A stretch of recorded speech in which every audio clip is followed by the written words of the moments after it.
হবে নতুন আরেকটি ভিডিওতে নতুন আজকে অনেক দিন পর আমি বাড়িতে ঝিঝি পোকা ফ্রাই করেছি। তোমরা সবাই জানো ঝিঝি পোকা আমার অনেক অনেক অনেক পছন্দের। আর এই ঝিঝি পোকাকে আমরা আমাদের চাকমা ভাষায় বলি ঘুমুরো।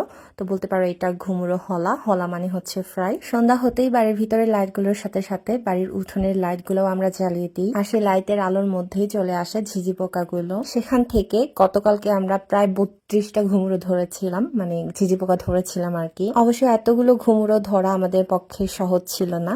আমি আর মা মিলে জাস্ট 5টা মতো ধরতে পেরেছি। বাকিগুলো সবগুলো পিসি আর কাকি মিলে ধরেছিল। ওরা আমাদের অনেক হেল্প করেছে। আমি যে কটা ঝিঝি পোকা ধরেছিলাম সেই ঝিঝি পোকাগুলো থেকে কিন্তু আমি অনেক লাঠি খেয়েছিলাম। আর অনেকগুলো ঝিঝি পোকা আমি ধরতে না পেরে হারিয়ে ফেলেছিলাম। বেশি পন্ডিতগিরি করতে গেলে যা হয় আর কি, মানে আমি পারি না, তারপরে আমাকে সেটা করতে হবে। সো থ্যাঙ্কস টু কাকি অ্যান্ড পিসি, তোমরা না থাকলে আমার এই ঘুমুরো খাওয়া হতো না। এই বছরের প্রথমবার আমার পছন্দের ঘুমুরো হলা। কালকে এই ঝিঝি পোকাগুলো নিয়ে আমার পেজে একটা স্টোরি পোস্ট করেছিলাম। তো সেখান থেকে তোমরা অনেকেই জানতে চেয়েছো যে এখন ঘুমুরোর সিজন চলে আসছে কিনা, এখন খাওয়া যাচ্ছে কিনা। হ্যাঁ, অবশ্যই খাওয়া যাচ্ছে। তার জন্য তো এত কষ্ট করে ঝিঝি পোকা ধরে রান্না করেছি, তাই না? তবে মেয়ে ঝিঝি পোকাগুলোর পেটে এখনো পর্যন্ত ডিম হয়নি। সেই ডিমগুলো আরো বেশি মজা খেতে। আমি তো অনেক পছন্দ করি। আমার মতো কে কে তোমরা পছন্দ করো অবশ্যই কমেন্ট করে জানাবে। আমি সবগুলো ঝিঝি পোকা পরিষ্কার করে নিয়েছি আর এখন ভালো মতো ধুয়ে নিচ্ছি। যেহেতু এগুলো লাইটের আলো এসেছিল, আমাদের মাটি খুঁড়ে বের করতে হয়নি, তার জন্য এদের গায়ে তেমন একটা ময়লা ছিল না। মাটি খুঁড়ে বের করলে দেখা যায় তাদের গায়ে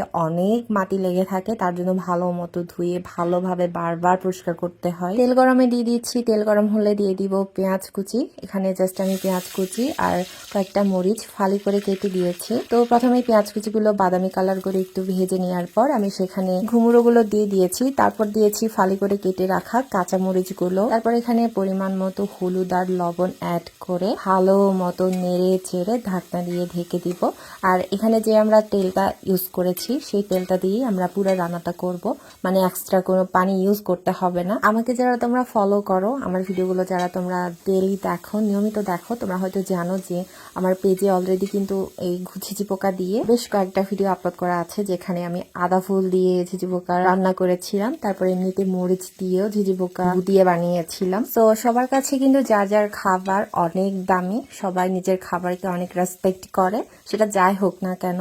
তার জন্য যারা তোমরা ঝিঝি পোকাকে ঘেন্না করো, তোমরা জাস্ট এই ভিডিওটা ইগনোর করতে পারো, তোমাদের দেখার দরকার নাই। সো এই গুঁড়োগুলো আমি খাবার পরেই দেন আমি আপলোড করছি। সো তোমাদের যদি লালাও ঝরে যায় তাতে আমার কিছু হবে না, তোমরা ফেলতে পারো, কোনো সমস্যা নাই। সো আজকের ভিডিওটা তোমাদের কেমন লেগেছে অবশ্যই কমেন্ট করে জানাবে। আর যদি ভালো লাগে তাহলে অবশ্যই লাইক কমেন্ট শেয়ার করে দিবে। আর দেখা হবে নতুন আরেকটি ভিডিওতে নতুন কোনো রেসিপি নিয়ে। সে পর্যন্ত সবাই ভালো থেকো, সুস্থ থেকো, টাটা।